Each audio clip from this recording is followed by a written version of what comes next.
Hey everyone, welcome to my Goosebumps Hall of Horrors ranking video where I'm going to be ranking all of the Hall of Horrors books from least favorite to favorite.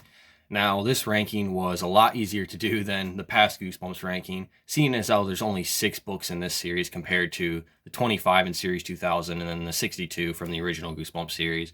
So this video will also probably be a little bit shorter, as I'm not going to go too in-depth on these books. I have individual reviews up for most of them already. If you want to go check those out, I'll just talk about each book briefly and why it falls into the section of the list that it does. So yeah, guys, let's just get started. My least favorite Hall of Horrors book, coming in at number 6, is Night of the Giant Everything. And this is the second book in the series. Now, why this book is at the bottom of my list is this one to me is just really boring. It takes just kind of an old idea and doesn't do anything new with it. This book just feels like something I've read before, and a lot of the twists and turns in here are just very cliche and predictable. The very final twist ending we get is very weak and lazy to me. It doesn't do anything. It doesn't really affect the outcome of the story. And again, it's very lazy. It's the type of twist ending we've seen before in Goosebumps books.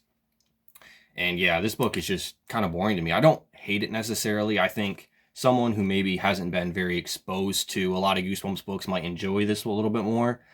But this book just did nothing for me. I think I give this 2 out of 5 stars. So yeah, that's why this one is at the bottom. Again, not a terrible book, but it's my least favorite from the series, and that's why it's at the bottom of my list. Next up, at number 5, is Why I Quit Zombie School. Now, this book I don't think is necessarily very good either. The reason it's at number 5 on my list is there's just a lot of things wrong with this book, a lot of inconsistencies with how the zombies operate, and just a lot of little plot holes and things that don't really add up. I don't really like how the zombies kind of single out the main character, Matt. And yeah, I don't know. A lot of the suspense in this book just does not work for me. It tries to go for a similar suspense as we see in Creature Teacher. The books kind of have some parallels between them. They're a little bit similar in some ways, but the suspense just does not work for me in here. The one thing I do like about this book is some of the humor really lands for me. This book leans more towards the comedic side of things, and it succeeds in some areas, but some of the comedy also is a little bit too childish and just immature for my tastes. So yeah, this book is just okay. It's not the greatest.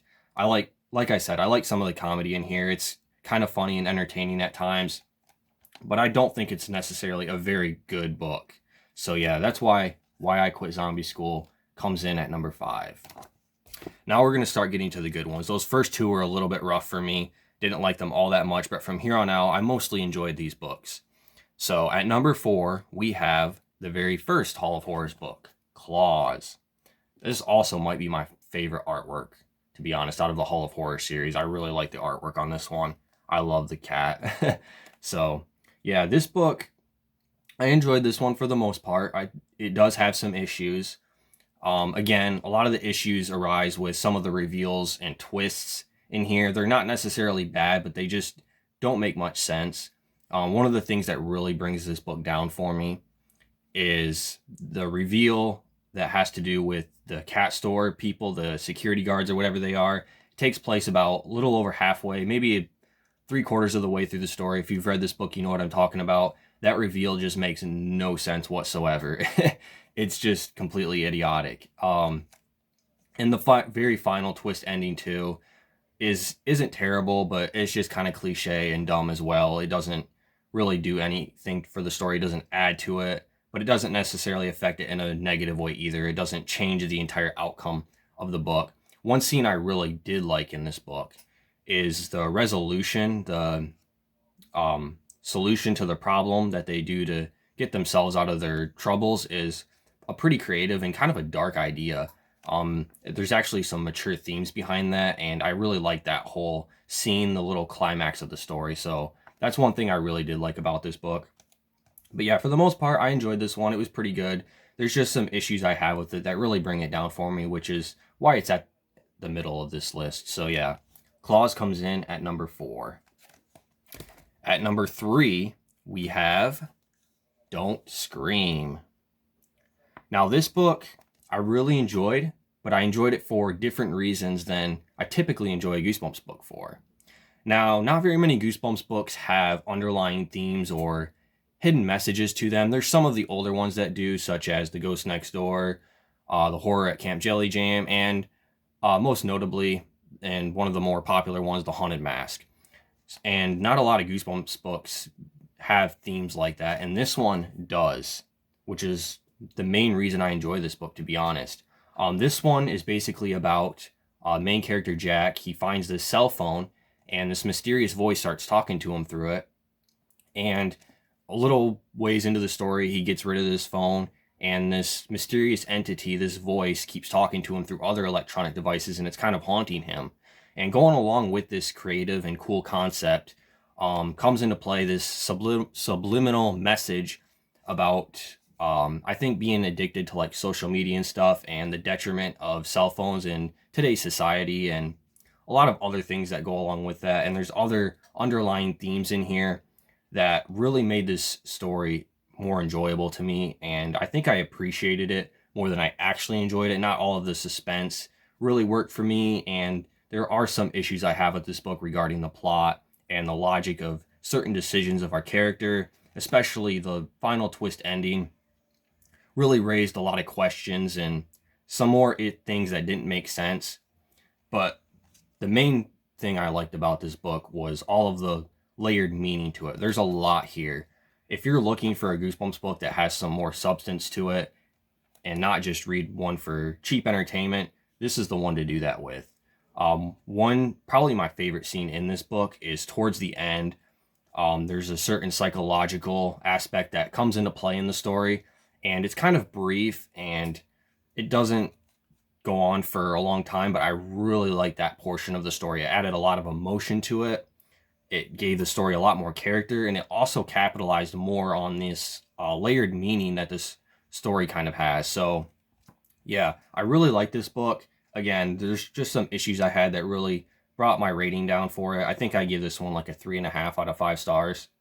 And I feel like I couldn't get completely immersed in the story itself. I more or less just was amazed at how how much meaning is kind of hidden in here. There's just a lot going on in this book, and I think it's a great Goosebumps book. I do think it's a lot better than most of the newer ones. So yeah, Don't Scream comes in at number, I already forget what I'm on, number 4. Number 4 on my list. So yeah, guys, this is a good Goosebumps book.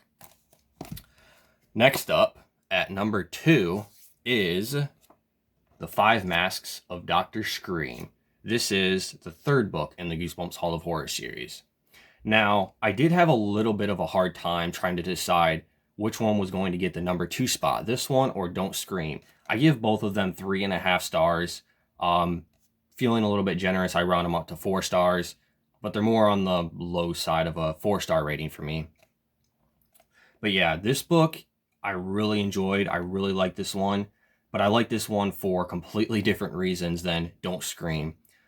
And whereas Don't Scream is more of a grounded, realistic story with some meaning behind it, this one is the complete opposite. This is more of a fantastical story with just a very far-fetched plot, lots of supernatural stuff going on. Basically the complete opposite of Don't Scream. But I decided to put this one above Don't Scream because I feel like I enjoyed this one just a little bit more, even though it's not layered in meaning like Don't Scream is, and maybe not quite as, actually I would say this one is more creative. I was about to say not quite as creative, but this one just has a very imaginative and fun plot, and I had a really good time with this book, which is why I decided to put it in my number 2 spot. Now, there are some issues I have with this book as well. A lot of the issues are kind of similar to the ones I have with Don't Scream. The ending just feels like it doesn't tie things together very well. There's a lot of loose ends. There's a lot of questions that don't get answered. I feel like this book had a lot of potential, and it didn't necessarily live up to that potential. I feel like if this book, I have some ideas that for this book, some directions it should have taken, just some things the story should have done a little bit differently. And if those ideas that I have were like in the story and it was changed a little bit how I think it should be, I feel like this might be one of my favorite Goosebumps books of all time and probably my number one Hall of Horrors book. But I just feel like it wasn't executed the best. But even with all of these little negative things I'm saying about it, it's still a very fun read. I love the Halloween atmosphere of this book. Just the idea behind this one is so creative, just so much fun that, yeah, it managed to hit my number 2 spot. So this is a really fun book. Just the ending is a little bit disappointing, and the climax too was not exactly the best. It was more anticlimactic than anything, but yeah, I still had a lot of fun with this one. I also like the characters in this one. A lot of Goosebumps characters, as you guys already know, are very one-dimensional. They don't have a lot of personality. I like the characters in this one. Um, Monica and Peter are the names of the two main characters. Peter is her little brother, and he kind of fits that role of like the annoying younger sibling. But I feel like he also has like a good side to him. Like he's not just the annoying sibling that's extremely annoying, has no redeeming qualities. I feel like they kind of have a unique little relationship going on in here, and it fits the story very well. And I would just feel like I enjoyed this story a little bit more than Don't Scream. I wouldn't necessarily say it's a better book than Don't Scream, but I don't know. I just really enjoyed this one, even with all of its flaws. And it does have some flaws, but again, it's still a very fun book. So yeah, this one managed to land in my number 2 spot.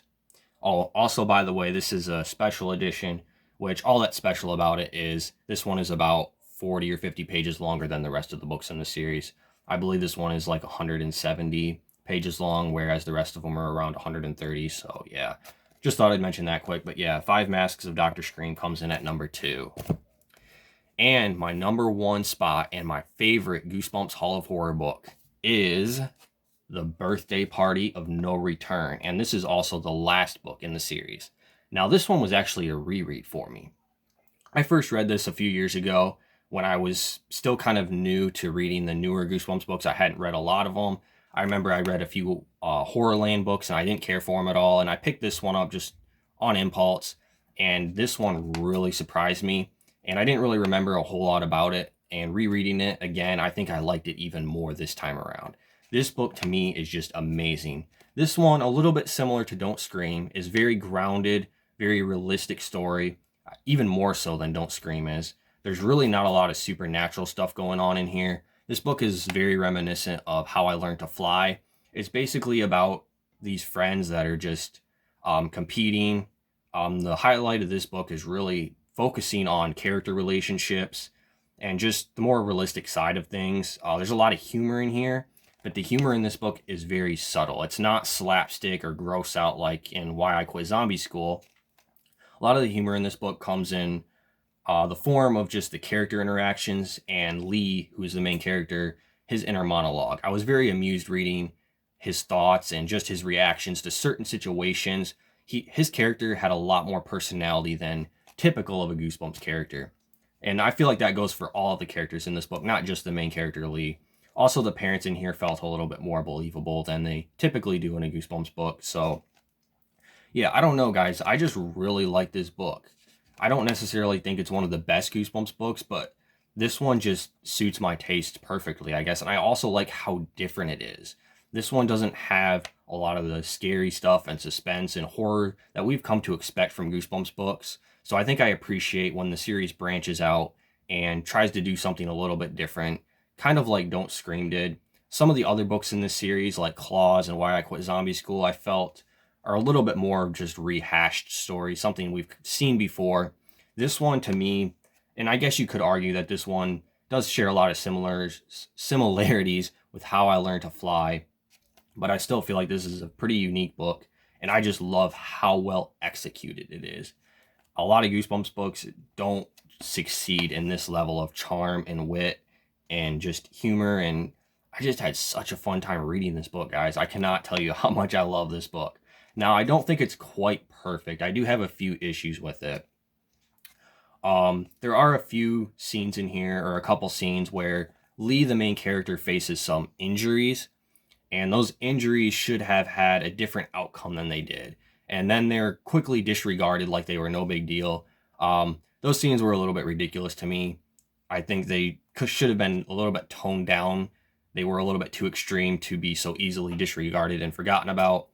I'm trying to think. I had a couple other small issues, but for the most part, I could just ignore them because I was just enjoying this book so much. Yeah, guys, I don't know.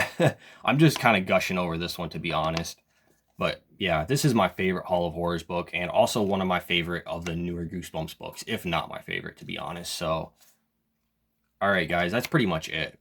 Birthday Party of No Return is a masterpiece, in my opinion, and it lands at my #1 spot. So, yeah, that's pretty much all I have to say. Maybe I'll do a more in-depth review of this one where I can talk about it more in the future. But that's my ranking for Hall of Horrors, guys. That's all 6 books. Overall, I was pleasantly surprised with this series.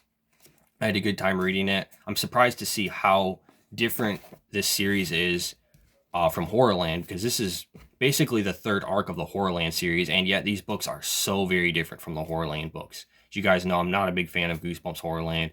I don't think I like any of the books from that series that I've read, but I really like the Hall of Horrors series, with the exception of the first couple, Night of the Giant Everything and Why I Quit Zombie School. Those ones were kind of subpar and underwhelming, but the rest of these books I enjoyed for the most part, especially the Birthday Party of No Return, which I give probably a 4.5 out of 5 stars. So yeah, guys, that's about it. Thanks for watching my ranking video. Peace.